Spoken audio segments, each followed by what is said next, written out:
Welcome to Penugonda Times News కు స్వాగతం సుస్వాగతం. గౌరవనీయులు హిందూపూర్ శాసనసభ్యులు పద్మభూషణ్ అవార్డు గ్రహీత సోదరులు నందమూరి బాలకృష్ణ గారు, అదేవిధంగా ఈ కార్యక్రమానికి విచ్చేసినటువంటి శాసనసభ్యులు, అదేవిధంగా అధికారులు, అనధికారులు, పుర ప్రముఖులందరూ కూడా పాత్రికేయులకు పేరు పేరున నాయక నమస్కారాలు. చాలా సంతోషం. ఈరోజు మనందరూ కూడా ఒక పండుగ.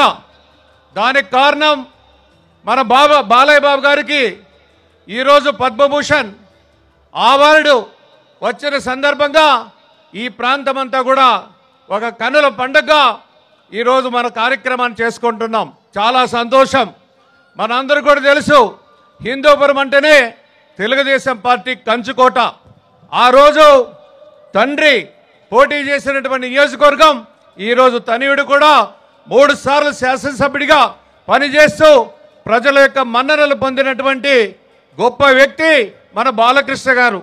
మనందరూ కూడా తెలుసు, ఆ రోజు సినిమా లేక మొట్టమొదటిసారిగా తాతమ్మ కళ 74లో సినీ రంగ ప్రవేశం చేసి ఎన్నో హిట్లు ఇచ్చినటువంటి వ్యక్తి. మనమంతా చూసాం, అఖండ చూసాం, లెజెండ్ చూసాం, అదేవిధంగా చాలా ముద్దుల మావయ్యని చూసాం.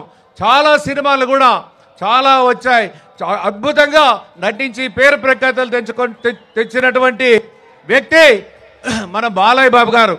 అదేవిధంగా రంగంలో కూడా మనం చూసినట్లయితే బసవతారక రామ క్యాన్సర్ హాస్పిటల్ కూడా నిర్మించి దానికి ట్రస్ట్ చైర్మన్గా ఎన్నలేనటువంటి సేవలు చేస్తూ, హిందూపురం కూడా మనం చూసినట్లయితే త్రాగునీటి సమస్య చాలా కఠినంగా ఉన్నటువంటి సందర్భంలో దాహార్తిని తీర్చినటువంటి వ్యక్తి మన బాలయ్య బాబు గారు.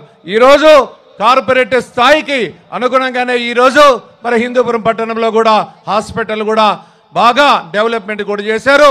ఈ నియోజకవర్గాన్ని గొప్పగా తీర్చిదిద్దడం, అభివృద్ధి చేయడం ముందంజలో ఉందని సందర్భంగా తెలియజేస్తూ, ఏది ఏమైనా చాలా సంతోషం. మనకి ఈరోజు పద్మభూషణే కాదు, రేపు పద్మ విభూషణ్ అవార్డు కూడా మన బాలయ్య బాబుకి రావాలి. భవిష్యత్తులో ఇంకా ఉన్నతమైనటువంటి స్థానాలకి ఎదగాలని ఈ సందర్భంగా ఆ భగవంతుని కోరుకుంటూ శుభాభివందనాలు తెలియజేస్తూ ముగిస్తున్నాను. Thank you very much. Thank you. పెద్దల్ని మాట్లాడవలసి రిక్వెస్ట్ చేస్తున్నాను. కాకపోతే ఒక చిన్న రిక్వెస్ట్ అండి, మనకి సమయాభావం